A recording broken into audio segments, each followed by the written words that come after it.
Good morning student. अपन ने अब तक की वीडियो में लाइट रिएक्शंस जो कंप्लीट पढ़ ली, जिसके अंतर्गत साइक्लिक और नॉन साइक्लिक फोटोफॉस्फोरिलेशन और केमियोस्मोसिस के द्वारा एटीपी सिंथेसिस जो है उसको डिस्कस किए। अब हम आज डार्क रिएक्शन पे चलते हैं। तो डार्क रिएक्शन का क्या मतलब होता है समझो। डार्क रिएक्शन जो है इसकी सबसे इम्पोर्टेंट बात तो ये होती है कि इसमें लाइट की आवश्यकता नहीं होती। किसकी आवश्यकता नहीं होती? लाइट की। तो यहाँ लाइट जरूरी नहीं है, ये बात समझना। आप ऐसे मत समझना कि अंधेरे में होती है। लाइट हो तब भी हो सकती है और लाइट ना हो तब भी हो सकती है। तो एब्सेंस ऑफ लाइट में भी ये प्रोसेस हो सकती है और लाइट हो तो कोई प्रॉब्लम नहीं है। दूसरा कि इसकी जो सबसे पहले लाइट जो रिएक्शन है उसकी डिस्कवरी ब्लैकमैन ने की थी। ब्लैकमैन, इसने इसकी डिस्कवरी की, लेकिन इसका जो पूरा स्टडी इस साइकिल की जो है, इस रिएक्शंस की जो पूरी स्टडी है वो केल्विन ने की थी, केल्विन और बेंसन ने। तो स्टडीज अगर हम बात करें तो स्टडी की थी केल्विन एंड बेंसन, इन्होंने इसको स्टडी आउट किया था। अब इस रिएक्शन में क्या होता है वो समझो। तो यहाँ जो मेन जो क्रिया होनी है, मेन जो प्रोसेस होनी है, उसमें हमें फूड बनाना है। किससे? CO2 से। तो ये जो CO2 है इससे हमें क्या बनाना है? C6H12O6, जिसको हम क्या करें? ग्लूकोज। और ये जो फूड बन रहा है, ग्लूकोज बन रहा है, ये CO2 से बनेगा। तो CO2 से जब यहाँ हम फूड बनाएंगे तो हमें यहाँ पे इसका क्या करना है? रिडक्शन करना है। क्या करना है? रिडक्शन। और जब रिडक्शन करना है तो हमें किसी रिडक्शन एजेंट है उसकी आवश्यकता पड़ेगी। तो जो एजेंट होगा वो क्या होगा? वो होगा हमारा जो एसिमेट्री पावर जो लाइट रिएक्शन में बनी थी उसमें बना हुआ NADPH+H+, ये एजेंट का काम करेगा। तो हमें एजेंट तो मिल गया, जिससे क्या होगा कि CO2 का क्या हो जाएगा? रिडक्शन। दूसरा एक और यहाँ हमें आवश्यकता पड़ेगी, वो पड़ेगी ATP की, एडेनोसिन ट्राइफॉस्फेट, ये एनर्जी है। तो हमें ATP और जो रिडक्शन एजेंट है, ये दोनों हमें किसने अवेलेबल करवा दिए? लाइट रिएक्शन के द्वारा। तो लाइट रिएक्शन के द्वारा ये दोनों जब अवेलेबल हो जाएंगे तो CO2 क्या हो जाएगा? रिड्यूस हो जाएगा। और जब ये रिड्यूस हो जाएगा तो देखो यहाँ पर ग्लूकोज बन गया है, यहाँ अपने मैक्सिमम ऑक्सीडाइज स्टेज में है और यहाँ ऑक्सीजन की संख्या भी कम हो गई और हाइड्रोजन भी इसके साथ अटैच हो गया, तो हो गया इसका रिडक्शन। तो इस प्रोसेस में हम ये कह सकते हैं कि इस प्रोसेस में हमने क्या किया है? CO2 को फिक्स किया है। जो एटमॉस्फेयर में जो CO2 है उसको हमने क्या किया? फिक्स कर लिया। किसके रूप में? भोजन के रूप में, फूड के रूप में। तो हम इस जो रिएक्शन है, जो डार्क रिएक्शन है, इसको हम क्या कहेंगे? एक नाम देंगे CO2 फिक्सिडेशन। क्या कहेंगे? CO2 फिक्सिडेशन। इसके अलावा हम ये देख रहे हैं कि यहाँ पर CO2 का क्या हो रहा है? रिडक्शन। तो हम इसको CO2 रिडक्शन जो है वो भी कहेंगे। तो CO2 फिक्सिडेशन या CO2 रिडक्शन नाम भी देंगे। दूसरा नाम देंगे हम CO2 रिडक्शन। तो ये दो नाम हम इसको देंगे। अब देखो कि यहाँ पर जो CO2 का जो फिक्सिडेशन है उसके कौन कौन से मेथड है, किन किन मेथड के द्वारा ये जो CO2 फिक्सिडेशन होता है। तो हम method of CO2 fixation in green plant में देखें तो हम मेथड की बात करें, CO2 फिक्सिडेशन।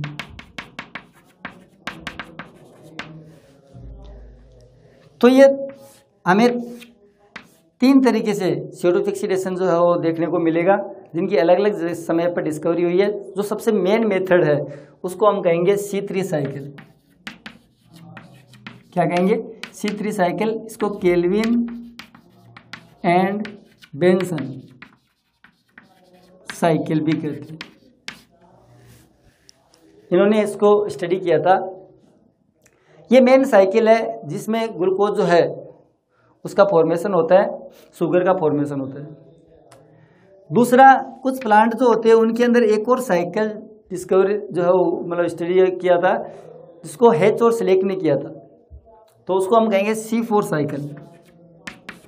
अपन तीनों के ऊपर डिस्कस करेंगे। तो इसको हम क्या कहेंगे? C4 cycle. इसको जो है स्टडी किया था या hedge and slack.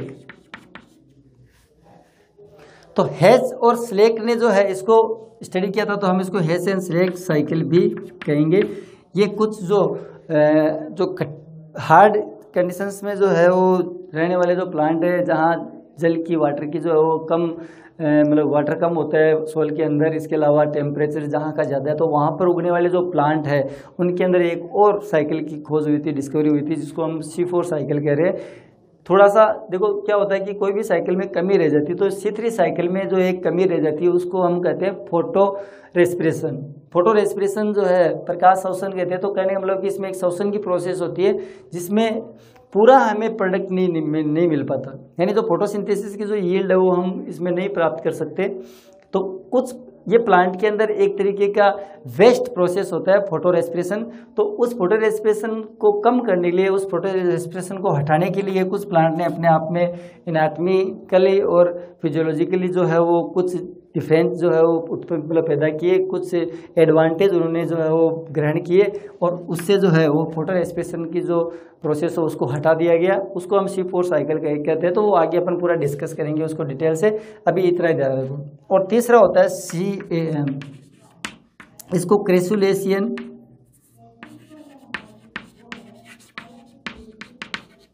Acid metabolism कहते हैं।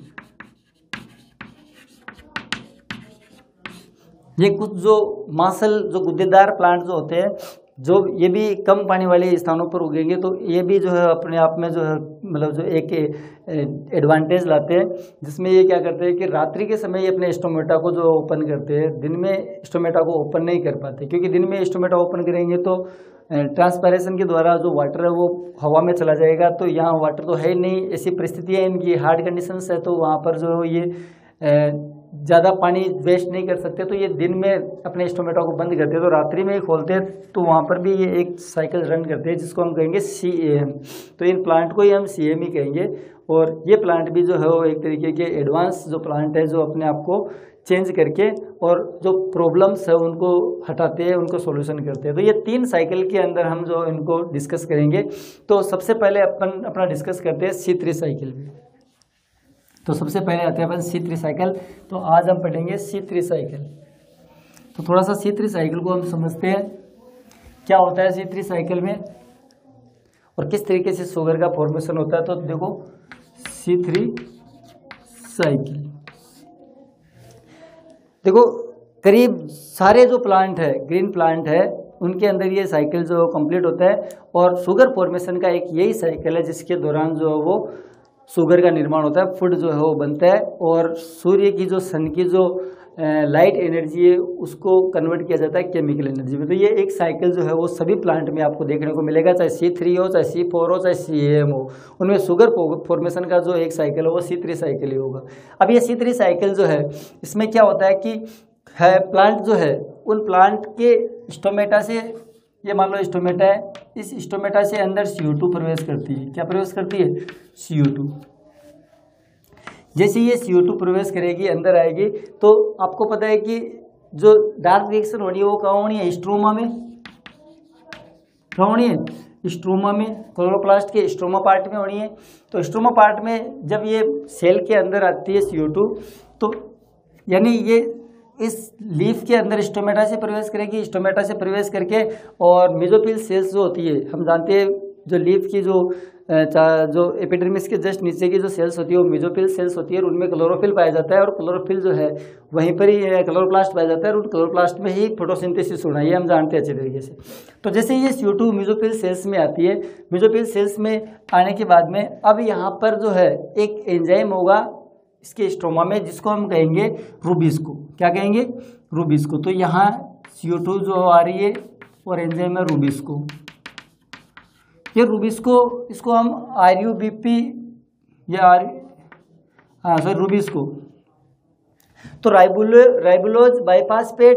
अब याद ध्यान देना कि ये कार्बोक्सिलेज भी है और ऑक्सीजनेज भी है, इसका पूरा नाम ये है। ये रूबिस जो है, यहाँ तक का तो हो गया कि राइबोलोज बाइफास्फेट और कार्बोक्सिलेज ऑक्सीजनेज, तो ये इसका पूरा नाम है। अब ध्यान दो कि ये रूबिस्को जो है वो C3 साइकिल में इस U2 को किसी सबस्ट्रेट के साथ जोड़ेगा और वो जो सबस्ट्रेट होगा वो होगा RuBP, इसीलिए इसका नाम ही रुबिस्को पड़ा है, RuBP। इसको हम कहते हैं राइबोलोज बाइफॉस्फेट। क्या कहेंगे? राइबोलोज बाइफॉस्फेट।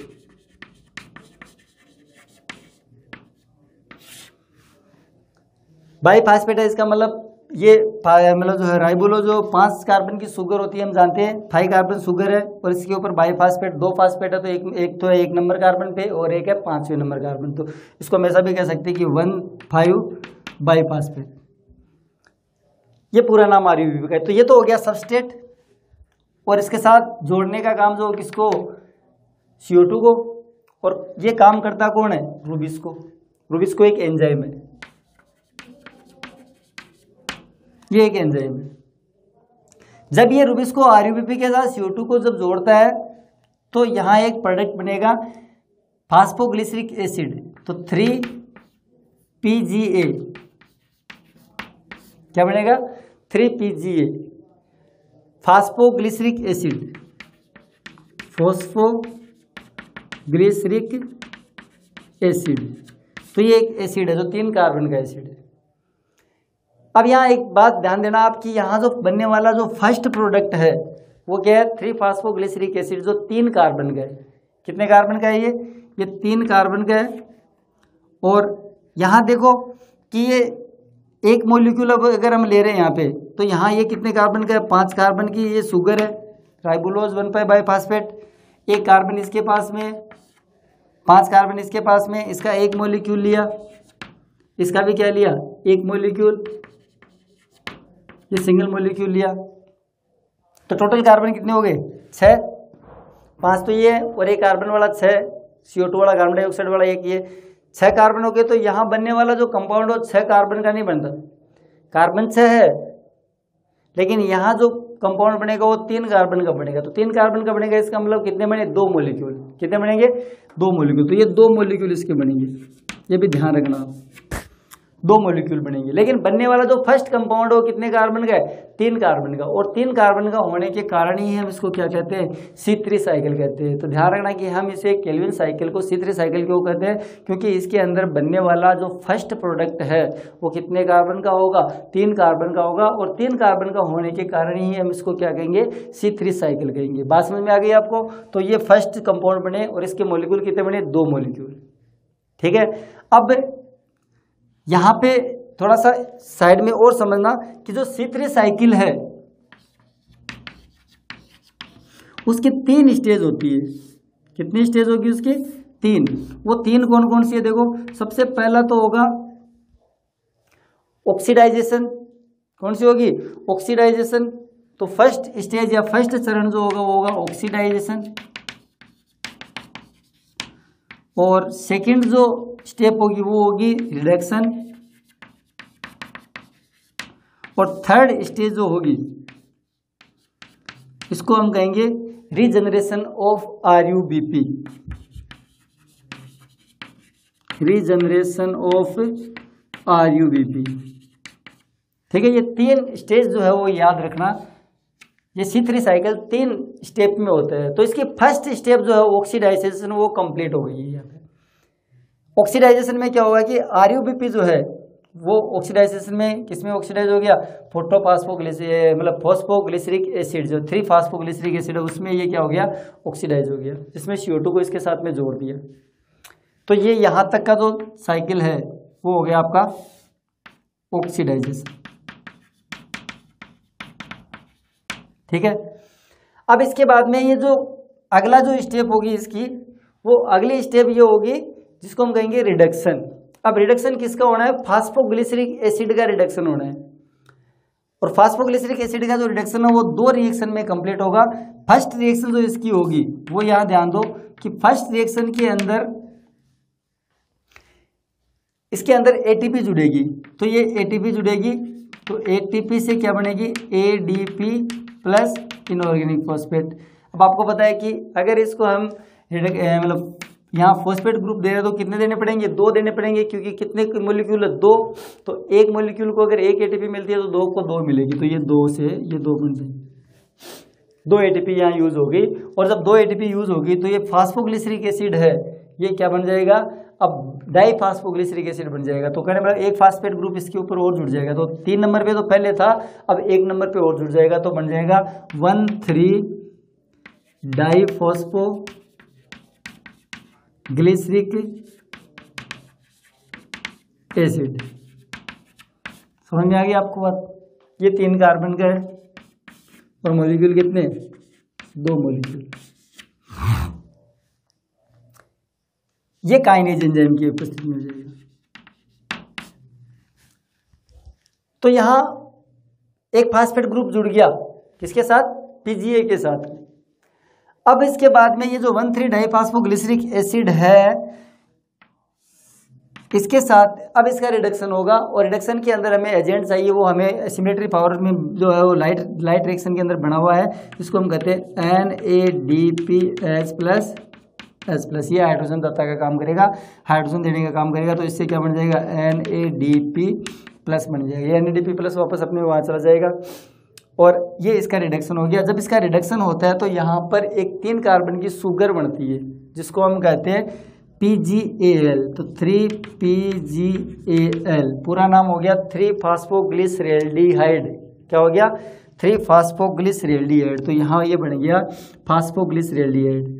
तो आपको पता है कि एसिड का जब रिडक्शन होता है तो उससे एल्डिहाइड बनते हैं, तो ये एल्डिहाइड बने, इसको हम कहेंगे 3-फास्फोग्लिसरैल्डिहाइड। ये बन गया। अब ये कितने कार्बन का, 3 कार्बन का, और इसके कितने मॉलिक्यूल बने, 2 मॉलिक्यूल। अब आप यहाँ देख रहे होंगे कि 3 नंबर कार्बन पर ही एक फास्फेट ग्रुप है, तो यहाँ एक फास्फेट ग्रुप का भी लॉस होगा, तो यहाँ से एक H3PO4 निकल जाएगा, या हम इसको IP भी कह सकते हैं, इनऑर्गेनिक फॉस्फेट। ये यहाँ से जो है वो निकल जाएगा, तो एक इसकी कमी आ जाएगी। तो यहाँ 1,3 था तो एक 1 वाला निकल गया फास्फेट ग्रुप, और NADPH+ ने इसका रिडक्शन किया, और रिडक्शन किया तो एल्डिहाइड बन गया, यानी एसिड के रिडक्शन से एल्डिहाइड बन गया। अब ये जो 2 मॉलिक्यूल बने हैं, तो कार्बन की संख्या अभी 6 है इसके पास, 2 मॉलिक्यूल है तो 3 कार्बन के 2 मॉलिक्यूल 6 कार्बन है हमारे पास। अब हमें इन 6 कार्बन से ही शुगर बनानी है। अब हम जानते हैं कि शुगर तो बनानी है, लेकिन अगर मान लो ये प्रोसेस इतनी दूर चलती रही तो RUBP कम पड़ जाएंगे, तो वापस अपना जो मेन सबस्ट्रेट है वो तो बनाना ही है भाई। यहाँ मेन जो अपना सबस्ट्रेट है RUBP है, 5 कार्बन का है, ये वापस बनना जरूरी है। जब ये बनेगा तभी तो ये वापस एल्डिहाइड बनेगा इस साइकिल के द्वारा।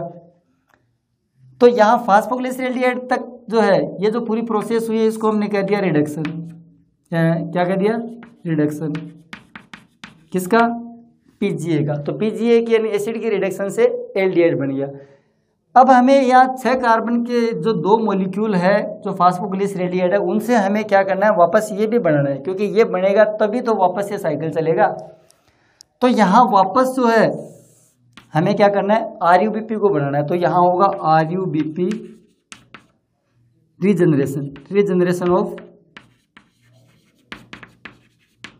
RUBP। और रीजनरेशन जब RUBP का होगा तो हमें 5 कार्बन तो वापस इसी में यूज हो जाएंगे। देखो यहाँ पे तो 6 में से 5 कार्बन यूज हो गए, और यहाँ देखो 3 नंबर पर ही एक फास्फेट ग्रुप है, फास्फोग्लिसरैल्डिहाइड 3 नंबर पर ही है, तो यहाँ पर एक ATP भी खर्च होगी। तो यहाँ एक जो है एक ATP जो है वो वापस खर्च होगी, और इस एक ATP से जो है वापस ADP प्लस IP बन जाएगा। तो एक ATP यहाँ खर्च होगी, तो जिससे क्या होगा कि जो 6 में से 5 कार्बन है वो तो बना लेंगे राइबोलोज बाइफास्फेट या 1,5 बाइफास्फेट। ये जो है रीजनरेशन जो पूरा कई रिएक्शंस के दौरान होता है, जिसके अंदर जो है वो 3, 4, 5, 6, 7 कार्बन तक की जो शुगर है वो बनती है, और ये शुगर जो है वो आपस में रिएक्शंस करके और RUBP को वापस फॉर्मेशन करती है।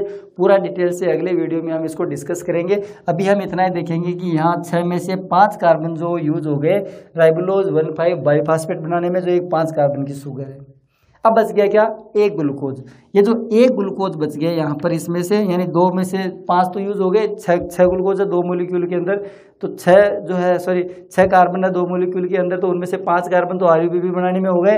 अब जो एक सिंगल कार्बन बचा है वो क्या बनाएगा, ग्लूकोज बनाएगा। क्या बनाएगा, ग्लूकोज। तो ये सिंगल कार्बन जो ग्लूकोज बनाएगा, और ये जो सिंगल कार्बन जो ग्लूकोज बना है इसको हम कहते हैं फॉर्मेशन ऑफ शुगर, या हम अगर इसके हम रिएक्शंस को देखें सारी, यानी ये जो एल्डिहाइड से जो ग्लूकोज बन रहा है इसकी अगर हम रिएक्शंस देखें तो हम ये देखेंगे कि इसके अंदर ये जो रिएक्शन जो सारी की सारी जो ग्लाइकोलाइसिस की जो रिएक्शंस है उसकी सब के सब उल्टी रिएक्शंस है, इसलिए हम इसको रिवर्सल या ग्लाइकोलाइटिक रिवर्सल भी कहते हैं। तो यहाँ की जो प्रोसेस होगी, इस प्रोसेस का मैं नाम यहाँ लिख रहा हूँ, एक एक्स्ट्रा प्रोसेस होगी जो यहाँ पर मैं लिख रहा हूँ, इसको हम कहेंगे ग्लाइकोलाइटिक